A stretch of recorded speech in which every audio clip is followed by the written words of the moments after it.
Hey guys and gals, I'm Jason Peacock from beautiful British Columbia. I'm here to do a rapid fire review. That's where I'm going to talk about 4 games that I've been playing lately. First game is called Islebound by Ryan Lockett from Red Raven Games. I was super excited about this because of how much I liked Above and Below. Islebound is a pirate-themed high seas adventure Euro game. It's really essentially a worker placement game, but instead of just dropping your workers anywhere you want, you're moving your ship to the action spaces you want.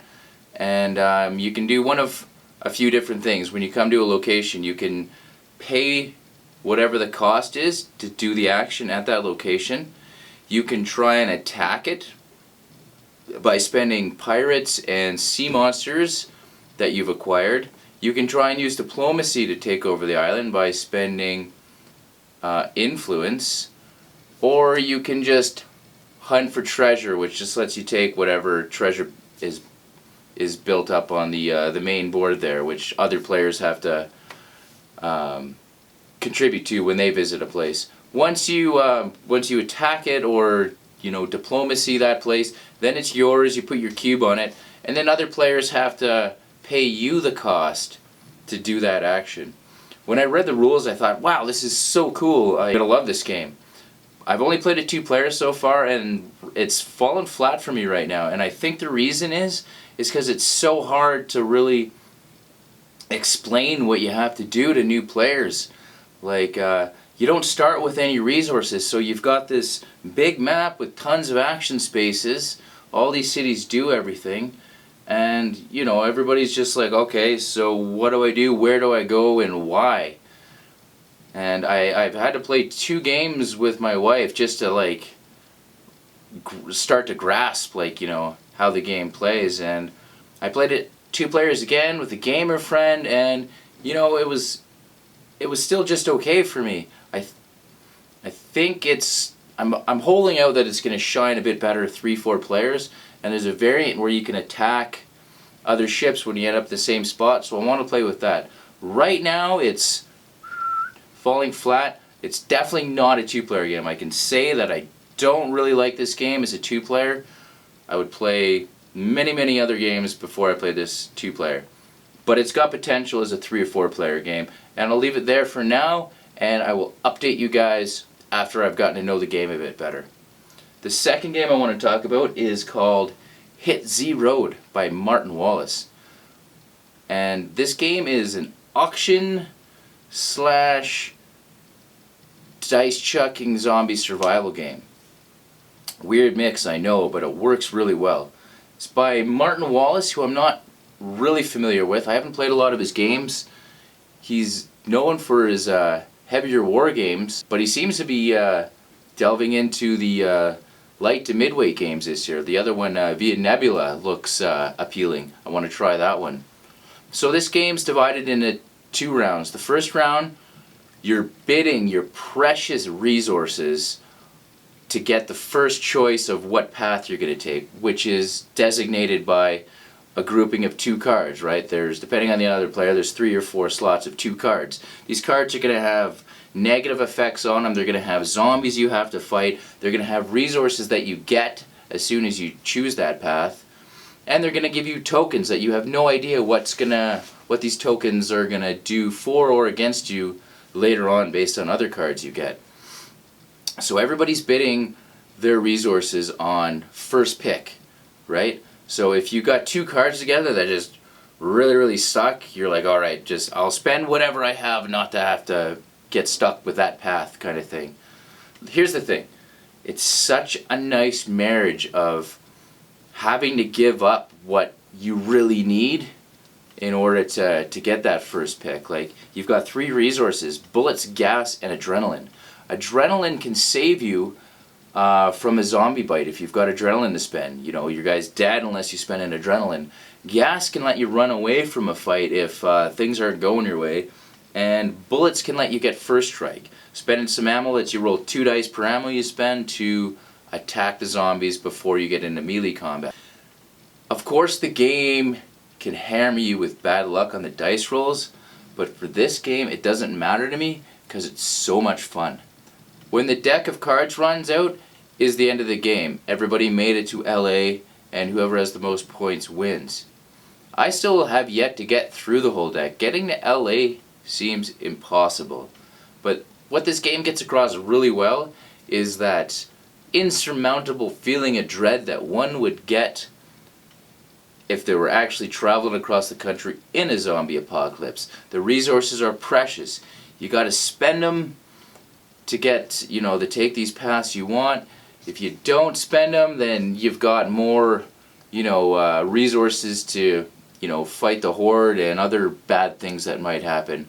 It's just a really fun game. I can't wait to play it more. It was a huge hit with the game group, and the presentation of the game itself is really nice. Like, all the resources are on these bottle caps, and you just got to check the game out. It's like the whole box is like a fake old game that they just drew the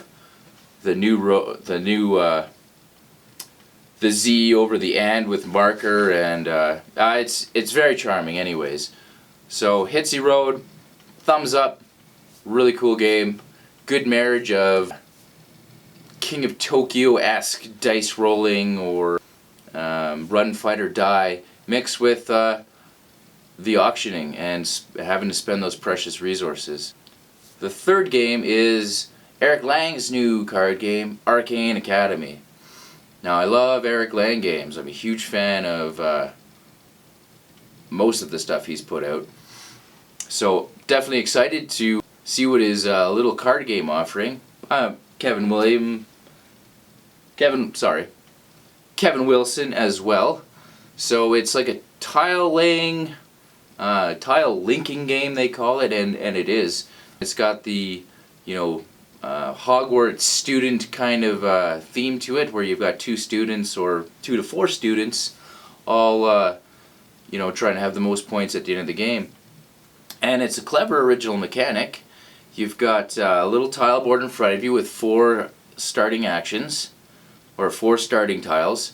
When your turn comes around, you take your cube, your exhaustion cube, and you put it on one of your actions.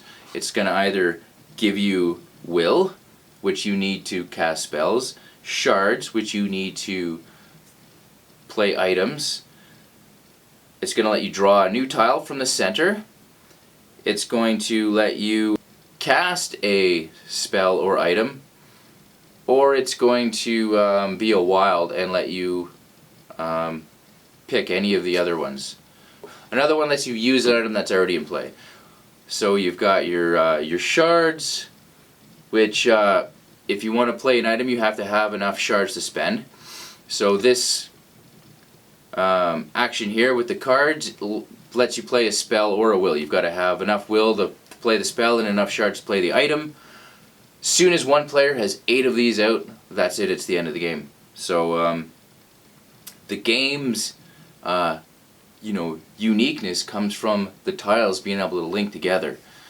You start placing your tiles on the board, and they've got these connectors, and if you exhaust the one tile, any other tiles that are orthogonally connected to it get activated for free without having it exhausted.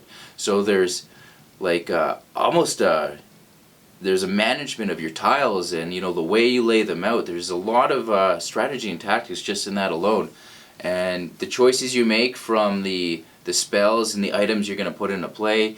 You can try and cast a lot of cheap ones right away. Like, you've got the public ones that anyone can do, and then the ones on your hand. You can try and get off a bunch of fast ones right away and try and end the game quicker and hope you're getting them out faster, or you can cast some big point ones that also give you huge advantages. It's really cool. You've got items that you can start adding victory points onto.